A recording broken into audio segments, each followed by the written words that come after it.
Thank you so much, Ruth. I'm so pleased to be able to introduce Don Itkoff to present the Sheldon Williams Leadership Award. Don is a CHC board member, and Sheldon Williams was his father. As Don knows, myself and many other CHC staff count ourselves lucky to have had Sheldon as a mentor for our leadership abilities. We always think, what would Sheldon have advised? And sometimes we come up with the answer and we even listen to what it might have been. We're all lucky to have had Don join the board in 2009, as his strategic mind and creativity has helped us plan and consider new options for growth in CHC program. Don, come on up.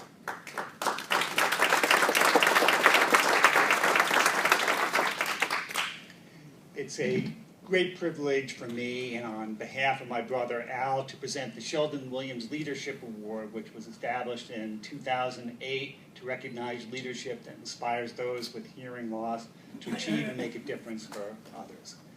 Now, as you've heard, this award is named after my dad, who was known professionally as Sheldon Williams.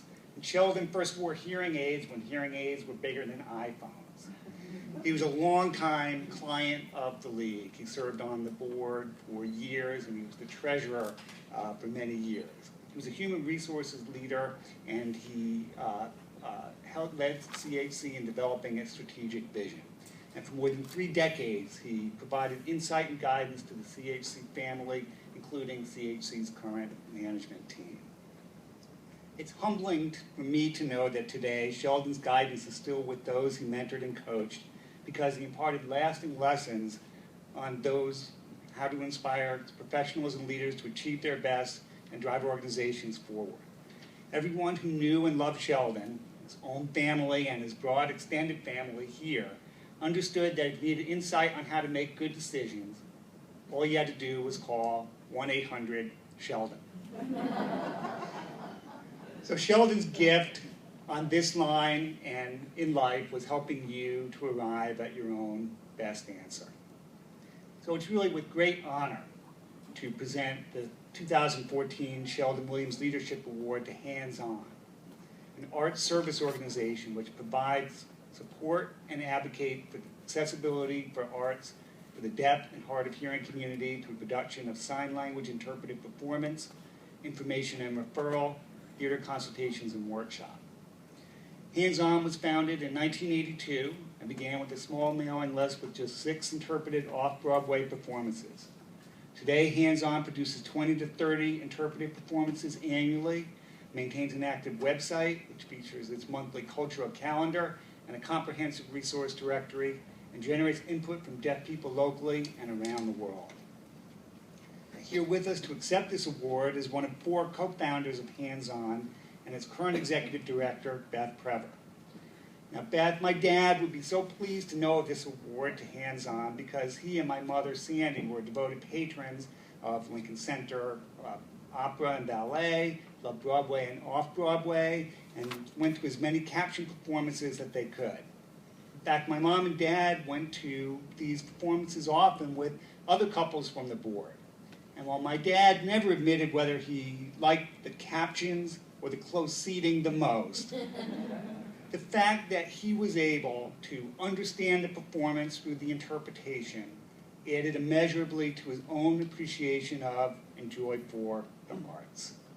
So Beth, your mission to continue this valuable service for others with hearing loss is so meaningful, and it's for so many. Your organization is inspirational, and it's a beacon.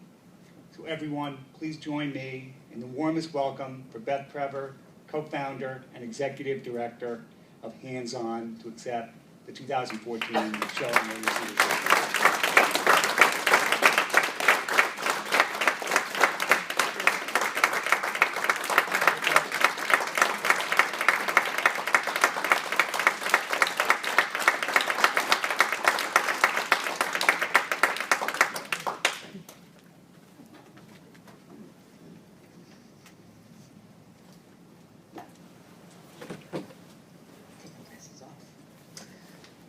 Thank you to the Center for Hearing Communication for this honor, the Sheldon Williams Leadership Award. Any award with someone's name attached to it can be quite humbling. My first reaction upon learning about this recognition was I wanted to find out what were the qualities of this person that we were being likened to. What did he believe in? And how did hands-on connect with his values? So I asked Nancy Nadler for some information on Mr. Williams.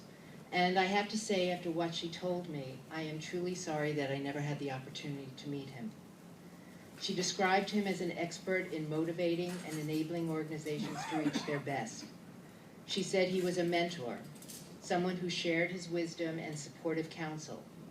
And what most impressed me was when Nancy said that working with Sheldon made them all better professionals and better leaders in the field. Then she described his son, Donald Itkoff, as having the same supportive nature as his father, a wonderful listener who offers invaluable guidance. On behalf of Hands On, let me say that we are honored to be recognized in the company of such accomplished and compassionate people. We started Hands On more than 30 years ago. We were 2 interpreters, 1 stage manager, and 1 deaf actress. Over the years, we became lifelong friends who shared the belief that the arts, and especially the theater, matter. Theater has astonishing power to teach, to inform, to help us learn about ourselves and learn about others. And that became our founding principle. Access to the arts is a cultural and moral imperative, a right of everyone. It enriches our lives and inspires our souls. We believe the theater is for everyone, and everyone includes the deaf community. In thinking back on some of the more noteworthy experiences we've had, I thought it might be fun to share some with you.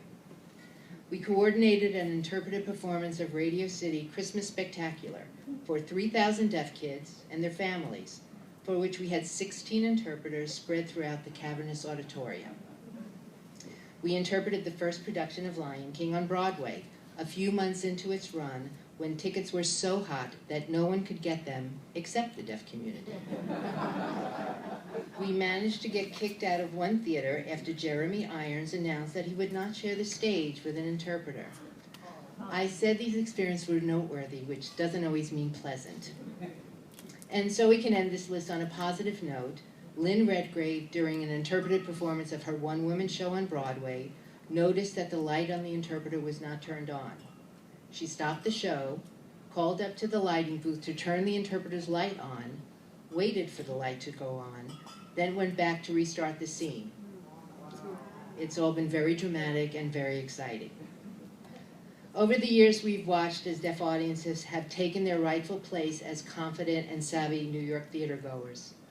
We've witnessed deaf children enjoying the wonders of interpretive performances at the New Victory Theater, and we've experienced the passion of the many interpreters who have given their time and energy to set a standard of excellence in the field that is beyond compare. It's been gratifying to think that Hands On has played a role in helping to bridge the theater world and the deaf community. My sister Janet recently pointed out that I've been running Hands On for more than half my life, and I'm not sure if that makes me happy or terrified. I would like to say that my goal for the next half of my life, I know 3 halves don't make a whole, but I'm thinking optimistically, is to take what I've learned from Hands On and our principles of arts access for the deaf community and expand it to the larger disability community. You see, 17 years ago, I was diagnosed with MS. It's had a real impact on me, both personally and professionally. It's allowed me to realize that there are so many people, myself now included, who just want to attend theater, but we constantly face barriers in getting there.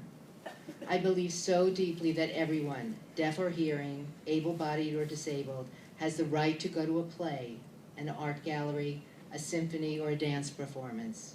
And it's all our jobs to work together to remove the barriers that prevent our participation and keep us shut out from such fundamental and essential experiences.